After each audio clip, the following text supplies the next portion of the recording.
du Sénégal keroog da ngeen daan ba ñëpp a kontaan lii rek lañ leen laaj moo di victoire Sadio Mané sigil nga ñëw waaw sigil na ñëw Kayra Diao Baldé sigil na ñëw Fuladu sigil na ñëw Pape Alioune Ismaïla Sarr sigil nga ñëw Bilaay sigil na ñëw Mbaye Diagne Mbaye Niang sigil nga ñëw Bilaay Mbaro di Njaay ubbi leen seen xol yi tàllal seen loxo yi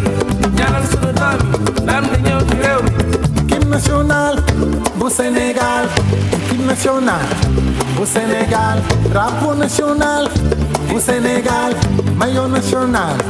bu Sénégal keroog da ngeen daan réew mépp a kontaan lii rek lañ leen laaj moo di victoire Alfred Ngane sigil nañu bilaay sigil nañu Henri Saivet Gana Gueye sigil nañu bilaay sigil nañu Sada Cheikhou Kouyaté sigil nañu waaw waaw sigil nañu Moussa Wagué Krépin Diatta sigil nañu bilaay ñii ñooy diini jaay ubbi leen seen xol yi dëgg la tàllal seen loxo yi waaw ñaanal sunu doom yi ndam di ñëw ci réew mi gaynde mënut a yeew su ko bëggoon te futu te damul yàq ñii ñooy gaynde Njaay mbëro di Njaay doomi Sénégal Njaay sat si gaynde Njaay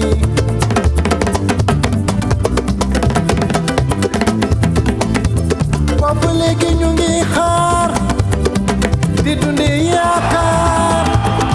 bés xale yi indi Coupe d'Afrique be ba ñëpp naan ay waay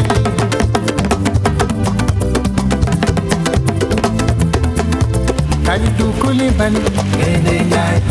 Youssouf Sabaly gaynde Njaay Lamine Gassama Moussa Wagué gaynde Njaay Salif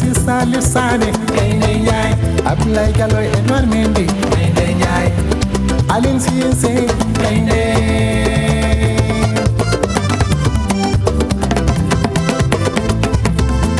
équipe nationale bu Sénégal équipe nationale bu Sénégal allez les lions du Sénégal allez les lions du Sénégal keroog da ngeen daan ba ñëpp a kontaan ñafe ngeen ba ñafe réew mépp ne waaw gaynde bugul buum ñàpp lay dund gaynde bugul buum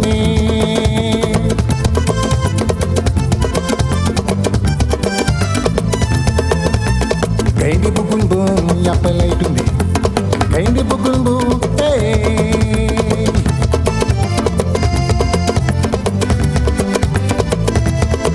mane gaynde bugul buum ñàpp lay dunde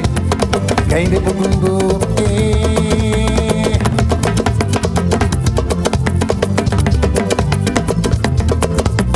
gaynde bugul buum ñàpp lay dunde gaynde bugul ñàpp lay dunde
Al moomin argaay moomin xeer yi dal ci kaw tubaab bi amul yërëm. Never give up, Sénégal ca coupe du monde. Na ci ñëpp jàppee ne ndam li Sénégal. Never give up, Sénégal ca coupe du monde. Na ci ñëpp jàppee ne ndam li Sénégal. Wane fa lu ni Sénégal, jëfe fa lu ni Sénégal. Muy lu may, muy lu may Sénégal. yéen a ngi ni ñam ñaari yoon ba léegi Gambia ñamagut wante ñaani nag yëpp benn la Afrique ñëpp a naw Sénégambia Sénégal ma ne géej na moo xumba de depuis 2002 dara safatut géej a lacca wala juuf dugalut mate Fadiga Camara lakkagut man dina ma neex bu gaynde demee àlla indi fi yàppa kër gi neex walaay man dina ma neex. ok léegi gaynde ma gën a ba mbar mi lang na nga nangu ne mooy buuru àll bi dikum dàkkum bu xel kenn ci compétition bi ko romb rek fàddu ko àll bi yaatu na te yaay borom ñi lay bàyyi xel xam ne doo seen morom du Sénégal rek nekk sa gannaaw wante Afrique bi yëpp kon bu dara ñaaw gaynde gu ngar dëgg décidé ku taxaw ci kanamam décédé du meru gaynde du meru golo ngeen ànd na ndam ne te fexe booloo. Never give up, Sénégal ca coupe du monde. Na ci ñëpp jàppee ne ndam li Sénégal. Never give up, Sénégal ca coupe du monde. Na ci ñëpp jàppee ne ndam li Sénégal. Wane fa lu ni Sénégal, jëfe fa lu ni Sénégal. Muy lu may Sénégal. Kiba Gambie Mali Mauritanie Guinée Sénégal nga. Allez les lions. Kiba Ghana Gabon Guinée Bissau Europe Sénégal nga. Allez les lions. 15 millions derrière les lions. Génne sa drapeau ne allez les lions. 15 millions derrière les lions. Yóbbu nga drapeau bi placel sa pion. Balbu Koulibaly tulli Sadio Mané jëli pasal ma Jafara. Boole xooli julli yokku ñaani julli Russie wàcce fa safara. Allez les lions gëm naa ni di ngeen dellu si andil ñu ndam mu yërëmaayo Sénégal yëpp a ngi ñaan jàmm ngeen yi am def naa sunu capitaine ànd ak tim bi yenn ku biteen ñëpp a xarañ ku ne wane jom bi sunu number one bi ba ci number 10.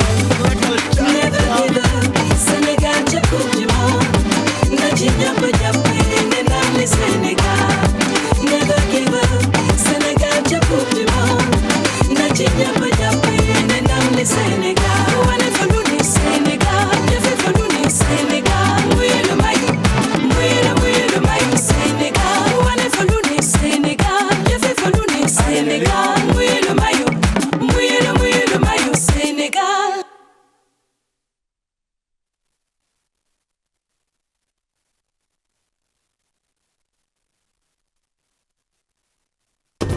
Aujourd'hui c'est jour de match moo tax sànq ba tey ñu ngi leen di tegal yoo xamante ni daf ñuy accompagner en attendant match bi ñuy xaar tey jii ci ngoon merci d'être avec nous ñu ngi leen di gërëm ci ànd bi ak télévision Futur Média la victoire dans la peau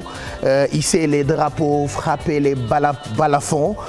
voilà ambiance de jour de fête c'est ce qu'on a envie de vivre aujourd'hui fii ci Sénégal déjà stade bi mu ngi fees supporters yaa ngi rang depuis ce matin. On vous a montré quelques reportages depuis ce matin itam ci télévision Futur Média puisque nous aussi nous sommes une télé 12e gaynde moo tax tey daanaka toute cette journée ba keroog match bi di tàmbali en plus des émissions di ngeen am ay mbir yoo xamante ni dañ leen koy jagleel ci match bi la nga xamante ni moom la ñuy xaar ci diggante Sénégal ak Égypte comptant ci barrage yu Coupe du Monde bi il faut rappeler que 2 mois après finale bu Coupe d'Afrique bi sénégalais yi ak égyptiens yi dañu joxantewaat rendez-vous donc tey mardi pour match retour barrage Coupe du Monde 2022 manche aller bi rappelez-vous ñoo ngi ko amaloon ca Caire pharaon yi gagné équipe bu Sénégal ci 1-0 waaye sunu gaynde ñu ngi xaar de pied ferme égyptiens yi ci fi nga xamee ni moo di stade Abdoulaye Wade alors c'est un bâtiment qui est daanaka très spacieux rappelez-vous jot nañu fa dem keroog bi nga xamante ni ñu ngi koy inaugurer et c'était magnifique tey nag ñu fas yéene dundaat loo xam ne ni daanaka mën na dundal képp kuy sportif jongante foo ak ree la Youssou Ndour waxoon na ko ginnaaw foo ak ree la tendance beeg ñoom seen mënul ñàkk yooyu yëpp ay xeetu mbiru supporter la mais bu match bi jeexee dinañu xam ni lépp rek ci kaf la foo ak ree donc dinañu topp li nga xamante ni moo nar a am tey ca stade Abdoulaye Wade midi 14 mooy doog a jot ñu ngi leen di ñaanal bëccëg bu neex ci télévision Futur Média on va revenir ni certains ont failli louper ces informations là en attendant journalu 13h bi ci wolof dañ ci ànd ak rédaction bu télévision Futur Média ñu ñëwaat ci rapatriement wu ñooñee nga xamante ni ñoo jógee ci dëkk bu ñu naan Niger ñu jëlee leen fii ci Sénégal ngir xeex li ñu tuddee yalwaanu xale yi mendicité des enfants. autorités yi nag ñu ngi naqarlu exploitation bi nga xamee ni seetlu woon nañu ko fii ci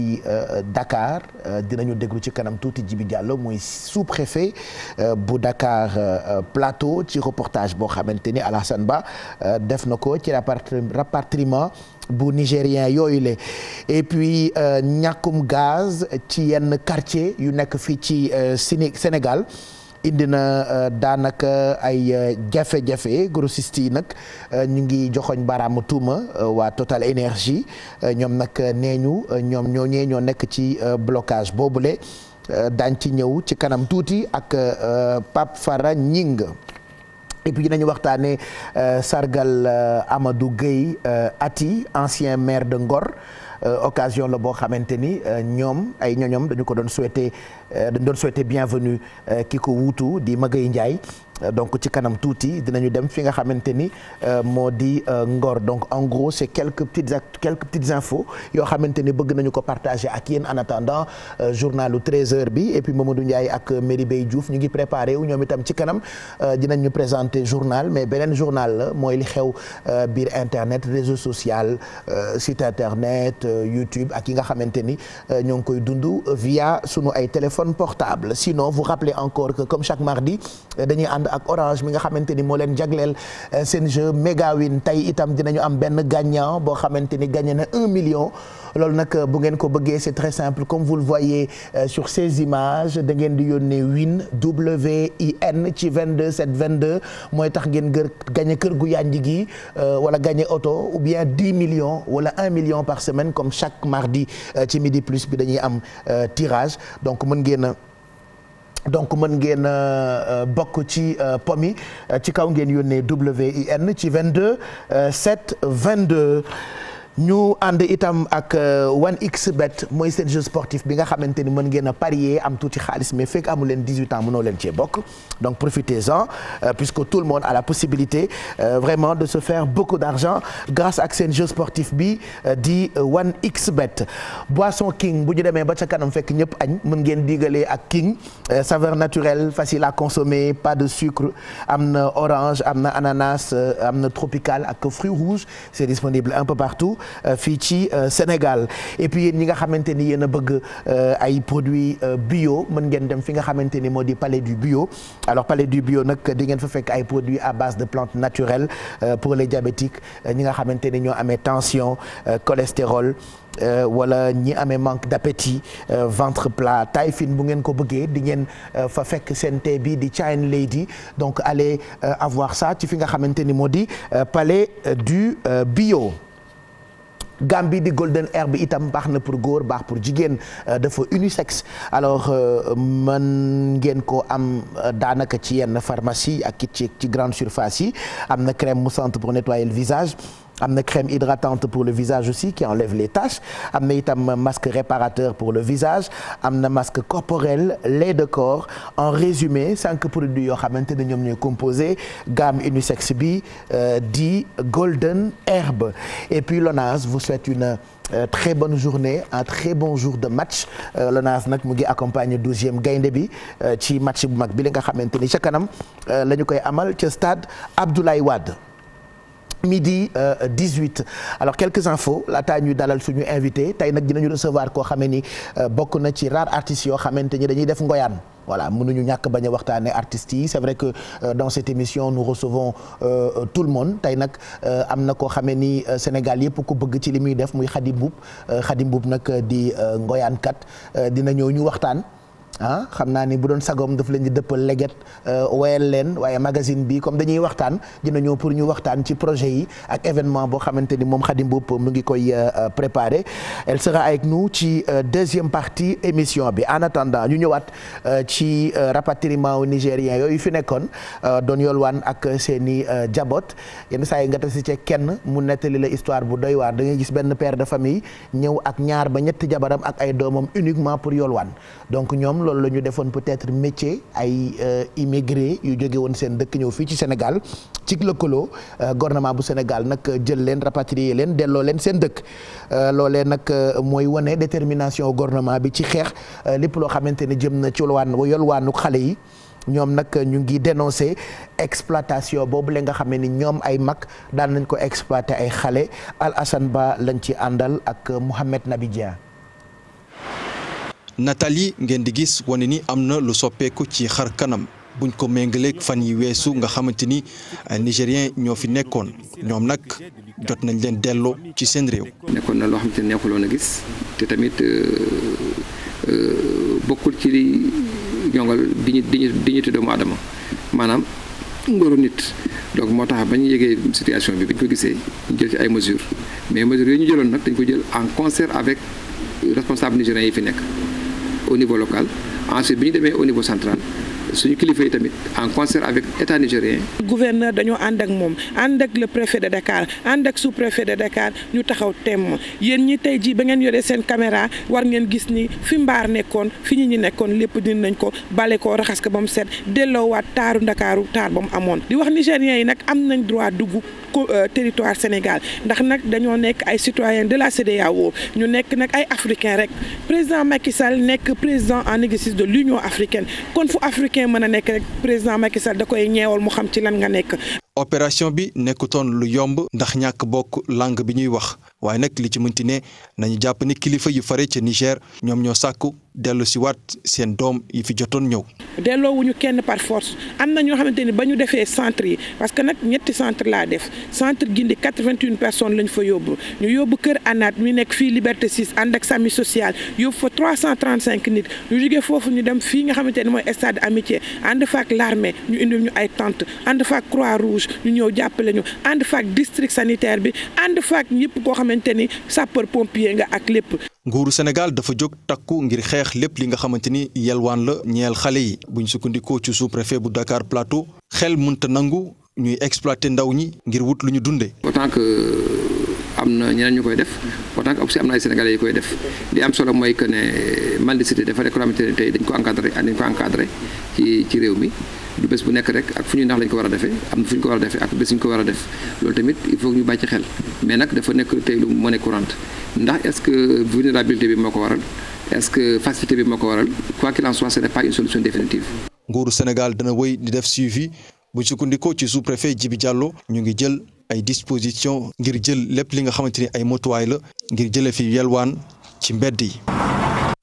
mu ngoog Alassane Ba ñu ngi lay gërëm bu baax ak Mouhamed Nabi Dieng doon ñëwaat ci taxawaayu autorité yu Sénégal yi jëm ci rapatriement wu nigérien yooyu le nga xamee ni daan nu fees ci ay ruxaat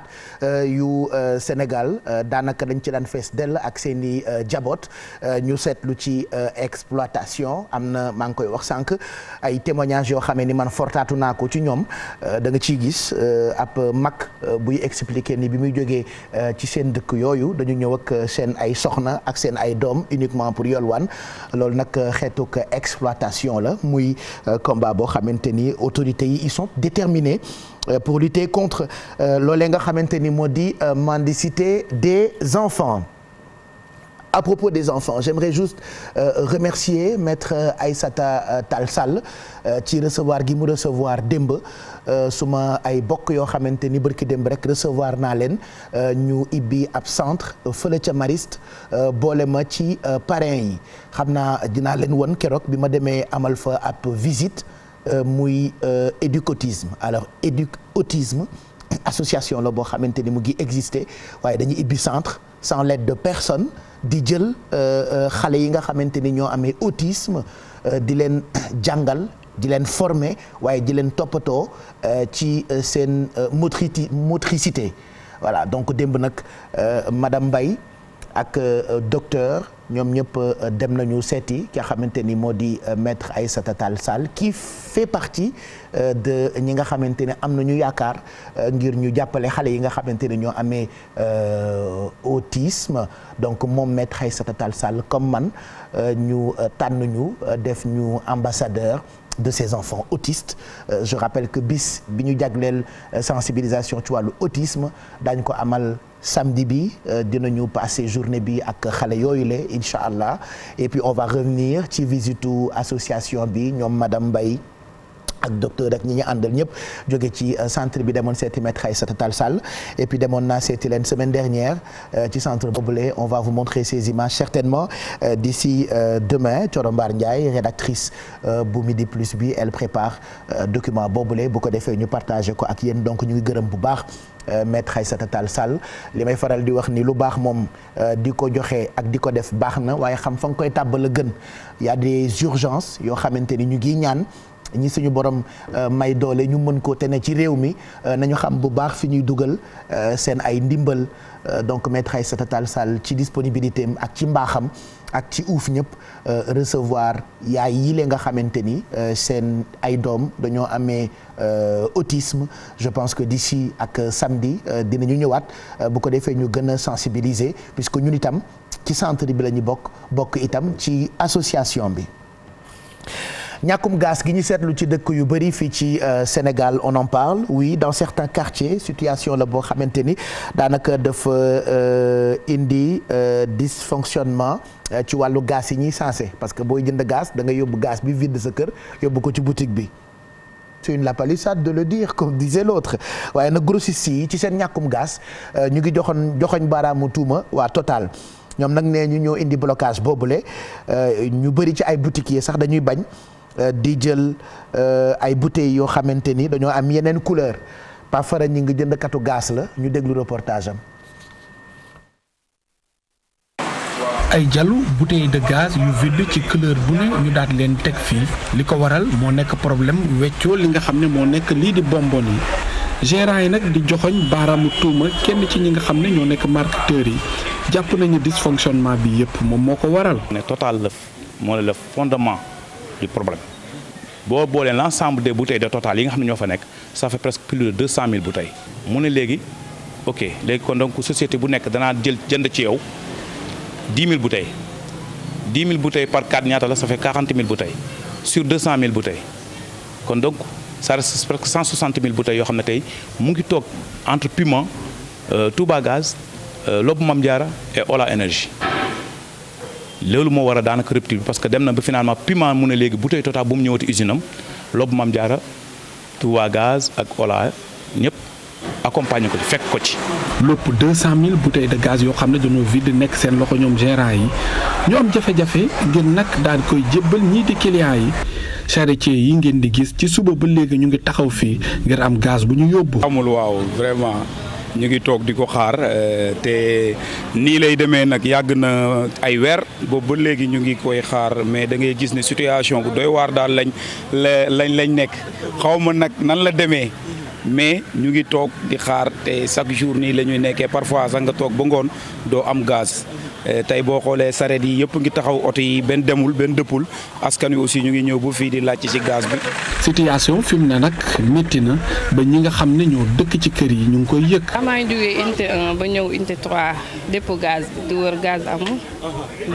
suñu waa koñ yëpp wër nañ ko ba sonn amul. kon dafa manqué na trop kay man dama jël oto ñëw ba fii pour rek am ndax tayee la wër bi. mais bu bële bi est-ce que dinañ la jox beneen non non. état na taxaw arbitré dem ak dem ci Total wax ak moom li mu war a wax moom mooy que ne jël ay bouteilles am dugg dans la dem jëli ko dugal ko dans le marché fexe mu jënd ko ci xaalis wala mu dem ci marketeur yi ñu abal ko bouteilles yi mu remplir ko dugal ko ci biir de marché bi mu bu ko defee yeneen bouteilles yi mën a génn kenn ku ne jël say bouteilles. muy gérant distributeur wala client ñu ngi interpellé nguur gi nag mu jóg ci lu nu mel rawatina ay fan yu néew rek moo des ñu dugg ci weeru koor wu sell wi ndax nag lii bu wëyee dinañ am jafe-jafe ngir mën a préparer ndogu yu baax. voilà ñu ngi lay gërëm bu baax Pape Fara ñu ngi yow de ñaari gaz la war ndax ñaari soxna nga yor boo jëndee gaz fii jëndi gaz fële moo tax defe naa xam nga pénurie bombonu gaz ñoom nag grossistes yi ñu ngi joxoñ baaraamu tuuma waa Total moo taxit ku ci sa gaz jeex boo demee pour jënd lu ci bëri dañ lay wax ni amul ñu ngi xaar nag fan la wànnent di mujjee ki gëtëm ñu ngi gërëm Pape Fara ak Pape Sangone ñoom ñoo àndoon wuti gaz pour télévision Futur Média allez midi 29 mooy doog a jot ci kanam dañuy ngoyaan dem côté Saloum voilà fekk fa sunu ay xarit xam nga diggante Kaolack ak dëkk yi nekk ci Saloum yëpp ñoom seen aada ak cosaan daanaka ngoyaan da ci bokk ngoyaan nag bokk daanaka ci loo xamee ni dafay gën a neexal aada ak cosaan bu Sénégal donc ki nga xamee ni dañ ko ci ràññee di Khady Mboup mu ngi wàcc léegi ñëw ci plateau bi pour ñu waxtaan ci ngoyaan mais en attendant dañuy dem boori Ngor maire ba fa nekkoon jóge fa keneen wuutu ko ñoom ña dëkkee foofu profito ci sargal ko Mohamed Nabi Dieng ak Amadou Gueye ñoo fa nekkoon ñoom nag sargal Amadou Gueye la ñu ko tuddee ati nekkoon maire Ngor occasion la boo xamante ni ñoom ña fa newoon itam souhaité nañu bienvenue ki ko wuutu di Gueye Ndiaye. damay commencer rek par nuyu waa Ngor gi yëpp jiital ci nuyoo gi imam Youssou Ndoye teg ci imam yëpp di nuyu chef du village di vraiment sargal kii chef du village bi mu ci pare fare yi magi dëkk bi yëpp kilifa dëkk bi yëpp ak waa Ngor gi yëpp maa ngi leen di nuyu di leen gërëm di leen sant xol tooyeeti na parce que nag dem élection ñu gagné la bu pare waa dëkk ba defal la lu mel nii je pense que dara mënu ko wees donc ñoo ay mbégte am kontante di wax ne rek ñi nga xam ne ñoo na fi yàlla teg yàlla na leen yàlla jàppale parce que lépp ñun la ñun ak neen la yàlla na yàlla def li gën ci Ngor may ñaanal ñëpp di gërëm ñëpp jigéen ñi ma àndal nag muy ñi nga xam ne daal ñoo créé lii defar ko ñun suñu 15 demu ci vraiment awma seen pay yàlla mi am fay yàlla leen yàlla fay. mu ngoog loolee nga xewoon fële ca Ngor bu leen fàtte match bi tout le monde prépare ça on va boire de l'eau en attendant le grand match tey moom yàlla na yàlla jaar ak ñun fi mu jaaroon ak ñun keroog ci finale bi équipe yu télévision Futur Média déjà ñu ngi foofu Mamadou Ndiaye qu'on va retrouver tout de suite aux alentours du stade Maître Abdoulaye Wade. Mamadou Ndiaye, ambiance bon enfant, certainement la ñu fa noté. Est-ce que tu peux nous permettre de vivre un peu ambiance bi nga xamee ni moo fa am actuellement en attendant match bi 17h ngeen mën koo dundu regarder supporters yi ñu ngi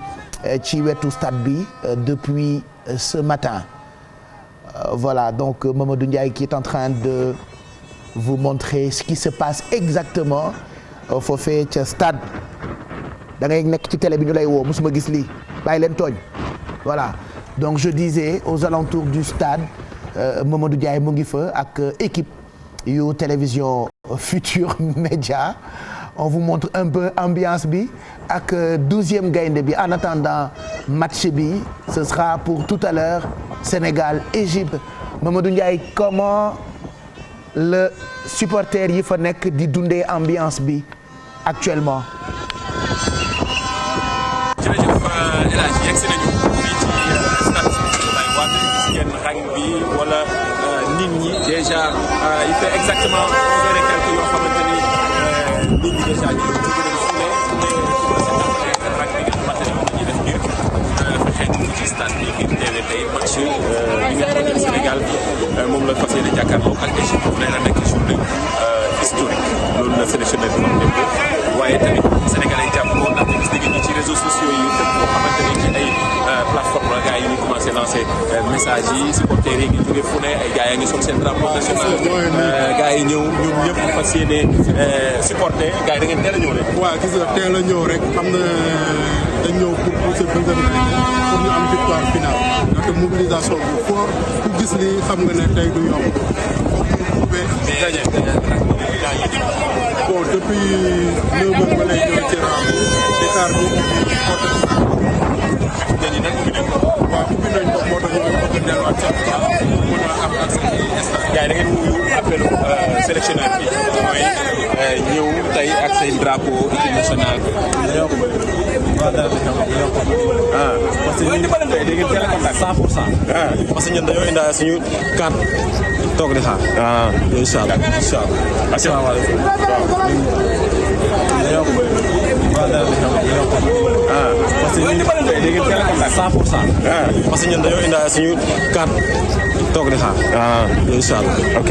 léegi nag est-ce que gis nga ni yaakaar nga ne tey Sénégal dina am ndam. loolu moom mooy géej am ndam. incha allah. tey daal loolu la ñuy gis waa deuxième gré wax xam naa ne ñeneen deuxième gré. Bon ben Mamadou Ndiaye ñu ngi lay gërëm bu baax on te laisse le soin nga continuer touru stade bi. Histoire de permettre enfin de vous permettre vous téléspectateurs et internautes yéen ñi demul parce que am na ñu bëri ñu demul ñi am chance am billet am fu ñu jaar dem nañu waaye bëri na itam ci ay sénégalais comme man vous allez rester chez vous wala ci seen ay zones yu ngeen di seetaanee match bi pour supporter oui dem ou pas l'essentiel est de supporter l'essentiel était de sortir on se rend compte que depuis ce matin sénégalais yaa ngi génn en masse am seen ay tickets ñi am seen ay accréditation pour dem fekkee match bi li nga xamante ni ce sera un match retour un mois daanaka 2 mois après finale bu Coupe d'Afrique des Nations sénégalais yi donc ak égyptiens yi di fas yéene jàkkaarloo tey mardi bi ca fi nga xam ne ni mooy stade Maître Abdoulaye Wade loolu nag mu ngi jëm ci barrage yu Coupe du Monde 2022 aller bi keroog la woon ca Caire waaye ku ne xam na ni aller boo gis am na retour bi nag tey la foofee ca stade Maître Abdoulaye Wade je rappelle que certainement parce que xamaguma programme yi lu ñu concocté pour yéen supporters yi mais certainement Mame Fatou Ndoye ak spécialistes yi nga xamante ni d'habitude on les invite dans nos émissions bu événement yu mel ni amee surtout ci wàllu sport certainement ils seront avec nous pour décortiquer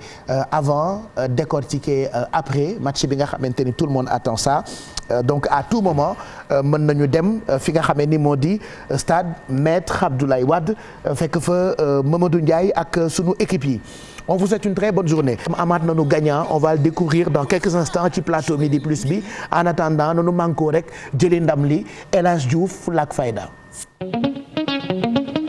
Bercy Paris, here I come. Bercy!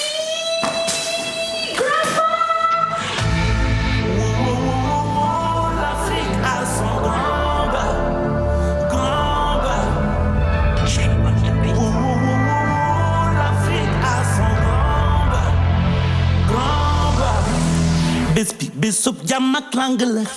retrouvaille ak famille bi la bi bésu fekk ñëpp di waaj góor ak jigéen ma ni pare leen bésub sañsek mbégte la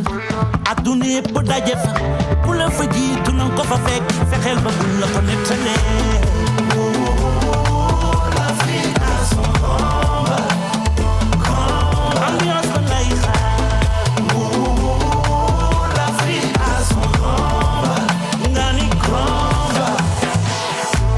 bolen pare na peace of love dundu happiness ke jegi sik man na mo na leen te ñu ànd bigé bisu mbégte la ñu wax mag ak ndaw ñëpp daje fa African fête li dafa neex xel ba duñ la ko nettalee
L'Afrique a son nom.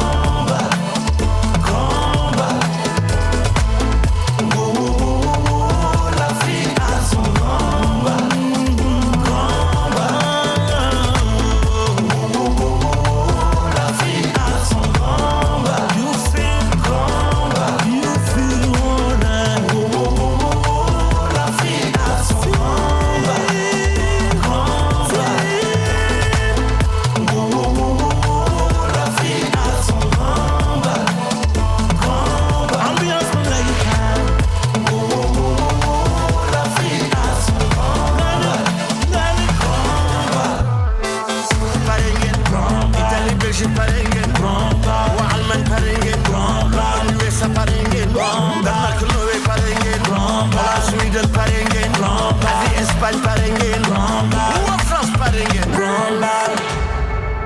mais nag bu mu neex ba ngeen fàtte ni ñu ngi préparer Bercy ce sera pour le 18 juin way bi moo ko accompagné Youssou Ndour ak Super Étoile Matar lu tudd sant Diop tey moom moo gagné 1 million grâce ak seen jeu Mega Win c'est tellement simple continuer de jouer Orange jagleel leen ko yéen sénégalais yi ak fu ngeen mënti nekk soit da ngeen di gagné chaque jour 100 000 bu ñu leen di yónnee ci seen calpe Orange Money wala 1 million par semaine comme Matar mi il va nous expliquer comment il a fait ba jouer ba gagné tey 1 million en plus de 1 million yi Orange dafa teg enveloppe bu toll ci 10 millions plus kër plus oto lépp rek pour bégal leen ci seen jeu Mega Win donc continuer leen même ci moment bi ñuy wax mën ngeen a dàq seen wërsëg da ngeen di yónnee win WIN ngeen di yónnee ci 22 7 22 Matar félicitations yow yaa gagné tey 1 million pour ñuy seetaan naka nga def ba gagné 1 million tey pour ñoom ñu xam ko peut-être mën na nekk clé bu ñu mën a utiliser pour am 1 million comme yow. effectivement en fait dama doon jouer ci jeu bi ñu naan Mega Win.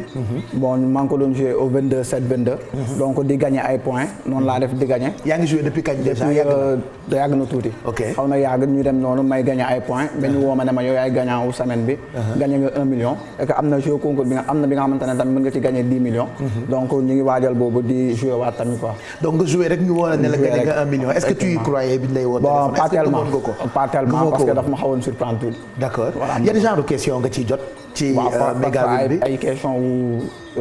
côté dund bi ak yenn yi ay question culture générale quoi comme genre benn par exemple d'habitude dañ lay poser question comme li nga xamante ne tey jii noo gisee situation politique bi wala yenn situation ak yooyu d'accord après nga commentaire ci après ñu mayal nga gagné ay points noonu ngay def ba mën a cumul de points yi ngay gagné moo lay permettre nga bokk ci ñiy gagné 1 million par semaine yi après noonu tamit am na bi nga xamante ne moom mooy 10 millions bi wala kër bi. félicitations. merci. jotagoo ci 1 million. non jotaguma ci d'abord. da nga koy jot ci sa téléphone portable là. on t'envoie ça ci sa calpe Orange Money est-ce que am nga calpe Orange Money. effectivement déplafonné nga ko. maanaam mën nga jot tey ba 1 million. jeex na on t'envoie ça. merci c'est gentil. félicitations merci beaucoup. donc Matar ñu ngi koy féliciter boîte yi nag ndeysaan xam naa ni yàkkamti ngeen comme ñu ubbil leen ko ci seen jeu Teranga Sénégal nag mu ngi ñëw fan yi mu ngi ñëw parce que ñoo leen ko tàmmal chaque année ñu ibbil leen téléphone yi ngeen di wootee ñu leen di may xaalis di leen may ay cadeaux yu mucc ayib donc toutes ces boîtes là on les ouvrira très prochainement Lat Dior ki kan la Cheikh Anta te xaalis bi kat dafay mujjee yàgg xam nga xaalis bu ñu denc boobu ba tey damay ragal mu maxe 350 000 ci enveloppe rek ñu teg ko ci ay carton nii man ne damaa jaaxle 300 000 ça c'est combien 100 000 francs lii enveloppe bu ñaata la 150 000 lii lépp daal dañoo jotagul autorisation yi mais fan yi dinañu tàmbali di leen may ci enveloppe bu Midi Plus yi voilà ça c'est quelle boîte Aline Sitoé Diatta bii mooy boîtu Mariama Ba maamu Ndeye Fatou Kandji journaliste bii boîtu kan la mbir nay enveloppe de Blaise Diagne attends je vais voir Blaise Diagne ñaataa ci ne 400 000 ak fi réew mi toll 200 000 jamono dafa naqari pour ñëpp dañuy sagu rek amuñu dara mais yàlla waxul kenn dara heureusement ba télévision Futurs Médias mu ngi fi donc à partir de duma leen jox jour mais dans quelques jours dinañ leen may ay teraanga yoo xamante ni dafa nar a jéggi dayoo on a ouvert beaucoup de numéros de téléphone qui vont vous permettre ak fu ngeen mënti nekk ci Sénégal ngeen di ñu jot ñu leen di jox ci enveloppe yi nga xamante ni ñoo ngi koy séddale s'il était un bon réalisateur il allait me dire caméra baa ngi nii mais mu ngi gis maa ngi looyal samay bët xam nga vraiment man daal xam naa nag dinaa mës a bàyyi ay télé ak ay rajo de li Thione Seck ne woon xam naa dinaa xeewi jee man dinaa bàyyi ji de pour être en paix parce que sinon da ngay jékki-jékki rek lekk ki ngay liggéeyandool xamp ko là je suis en train de me chercher quoi xaw ma fan laay xool mais bon c'est pas grave de toute façon j'expliquais que très prochainement fii léegi 2 ba 3 ba 4 ba maximum dans 5 jours dinañu tàmbali bu ngeen wootee ñu am ay ndimbal yu jógee ci ñun grâce ak équipe yu SVA service à valeur ajoutée bu télévision Futur Média ñu ngi def liggéey bu remarquable ci ginnaaw xëy na du ngeen ko gis yéen ñiy seetaan mais fii léegi 5 jours je promets dinañ leen limal numéro téléphone yëpp ñu ibbi numéro téléphone yëpp jël télé bi soppi ko comme centre d'appel ça vous permettra ak fu ngeen mënti nekk ci Sénégal ngeen mën quand même di woote di ñu jot ñu leen di jox ci teranga yi je vais rejoindre l'autre plateau en attendant Khadim Mboup di ñu fekk si ci plateau bi pour ñu waxtaan ci ay mbiram ci way yi ci guddi gi nga xamante ni moo ngi koy préparer voilà elle va nous rejoindre dans quelques instants bu ko defee ñu waxtaanee Ngoyane on va laisser le soin au réalisateur bu defal ñu xoolal ñu Khadim Mboup bu neex rek tegal ñu ko laataa Khadim Mboup di ñu fekk si ci plateau bi tey nag dinañu waxtaan ak moom ci yu bëri bu ko defee ñu mën a bégal Saalum yëpp ci Midi Plus bi tey donc ñu ngi xaarandi Khadim Mboup qui va nous rejoindre dans quelques instants ci plateau bi et puis fàttaliwaat leen parallèlement que rédaction baa ngi préparé wu pour journalu wolof bi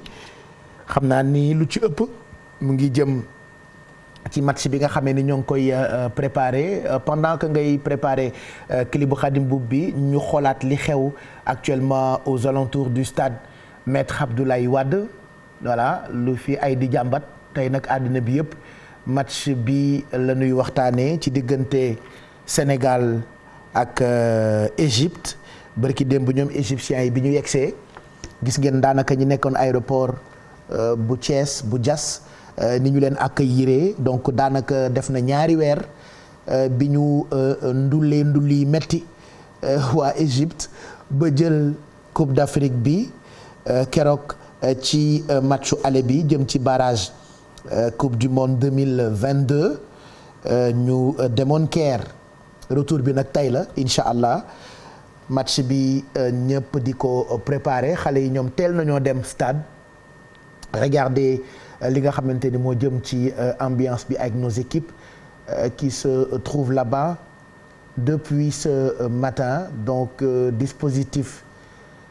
sécuritaire bu exceptionnel la ñu jël pour protéger supporters yi maintenant nag ce sera aux supporters de montrer seen yar ak seen taxawaay ci loolee nga xamante ni mooy stade bu bees bi stade Maître Abdoulaye Wade puisque c'est un bâtiment très spacieux pelouse bi centrale solaire bi c'est l'un des stades les plus modernes d'Afrique de l'Ouest loolu defe naa ñëpp xam nañu ko ginnaaw nag bokk na ci stade yi gën a moderne ci Afrique de l'Ouest on a qu'à jàpp ci ba kenn ku ci nekk mën a wane sak yar ñu ngi ciy profité di gërëm bu baax kilifa yi nga xamante ni ñoo nekk boor yi Diamniadio bokk na ci suñu xarit Galoba ak ñi mu àndal ci liggéey bu exceptionnel bi ci yenn infrastructure yu mel nii nga xam ni ñoom dañu koy toppatoo bu baax de toute façon dans quelques minutes